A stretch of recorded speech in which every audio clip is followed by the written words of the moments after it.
Pep Guardiola called him the best in the world. Pundits said if you stop Rodri, you stop everything. He just led Spain to World Cup glory, won Player of the Tournament, completed 761 passes in a single World Cup, the all-time record. And then Fabrizio Romano posted, "Here we go.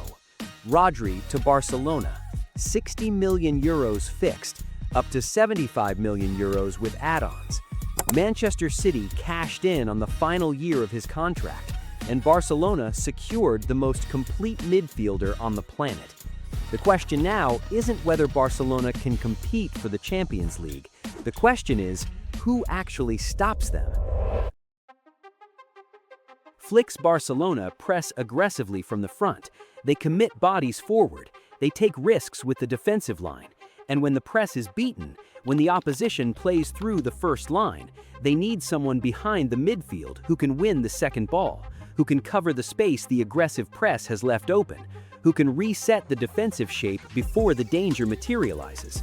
With Pedri and Gavi operating higher, with Yamal and Rafinha committed to the attack, the space behind them is the most dangerous territory on the pitch. Rodri occupies it.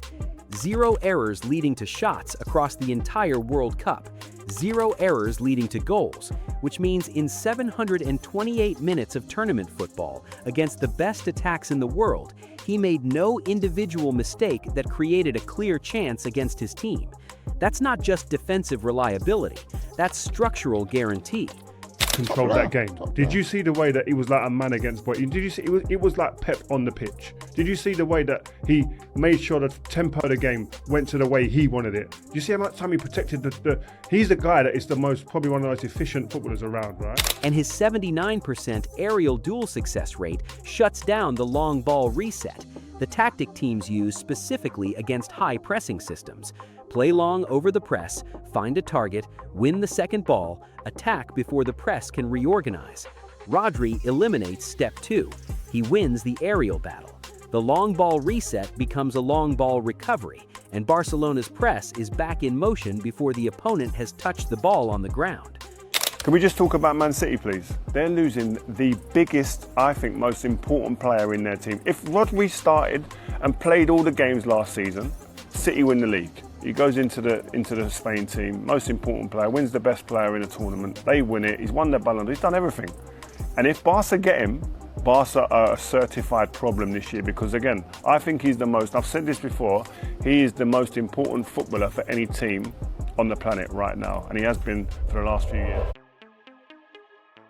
The 2026 World Cup gave the clearest picture of what he provides.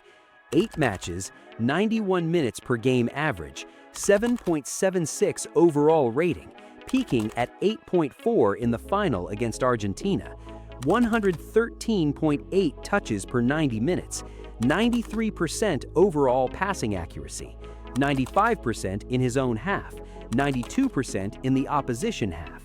The accuracy holding at elite level across both halves means the precision doesn't drop when the territory gets dangerous.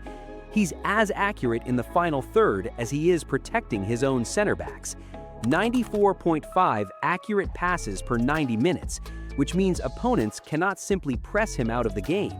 The ball arrives to him under pressure, and it goes where it was supposed to go, every time. His defensive numbers from the same tournament confirm the other dimension. 3.3 tackles per game, 5.0 ball recoveries per game, 66% total duels won, 79% aerial duel success rate, 11.2 kilometers covered per 90 minutes. That distance figure is the one that should stop you. For a player of his profile, covering 11.2 kilometers means he's present everywhere, not just in his designated zone, everywhere the game demands someone to be. Rodri is the best. This position is the best. So he can do everything, and the quality that he reads the game, his mentality, he's always ready, and so Rodri is a top. What can I say? But not because we don't have enough players. Another team doesn't have a player like him. So so good. Rodri is so good. The broader assessment from those who have analyzed him closely captures something different. He isn't trying to be the star, but everything runs through him. He sees the game from above, like looking down on a chessboard. That spatial awareness is the specific quality that separates him from every other defensive midfielder in world football. He doesn't just position himself correctly, he positions himself where the ball is going to be, 2 moves before it arrives, which is why his interception numbers look modest. He doesn't need to intercept, he's already in the space that prevents the pass from being attempted. Rodri is being massive. What do you like about his game? He's very clever, you know, and he's very physical as well, which helps him. And he's always in the right moment. He doesn't like to put himself in trouble. He does the simple thing to help the team, and he's being quite efficient, like in the opposite box as well. Goals, big important goals. Important goals. So I think he's being like really good. But there is one question worth asking. Is 75 million euros the right fee for a player who turned 30 this year and who spent much of last season managing an ACL and meniscus recovery? The World Cup proved the physical recovery is complete.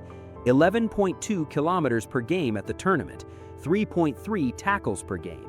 The body held. But a 60-match club season across La Liga, the Champions League, Copa del Rey, and Supercopa is a different physical demand to a tournament, and Flick will need to manage his minutes across a full campaign in the same way Guardiola managed him at City, with rotation built into the system. Not because Rodri can't handle the schedule, because the schedule cannot handle losing him to injury. He's too important to the structure to be exposed to the accumulated physical risk of playing every minute. That's not a criticism. That's the practical reality of building a system around a player this central to how everything functions. And then you have Rodri, who's like, you know, he's like an animal on that pitch. You know, he wants to score goals, he wants to create, you know, he wants to give assists, and he wants to make sure the team plays well. And when I watch Rodri play, you know, he just keeps this Manchester City team ticking. You know, he goes, he gets the ball, you know, he dictates the game. It's just a joy to watch him play. You know, it's a joy to watch Rodri play. And maybe because I played the same position, I've just seen how he's taken that book of the holding role position, and he's just gone, you know what? I'm going to rip all this off, and I'm going to create my role. Manchester City lost their heartbeat. Spain won the World Cup because of it. And now Barcelona have acquired the player who was at the center of both stories, the midfielder who completed 761 passes in a single World Cup.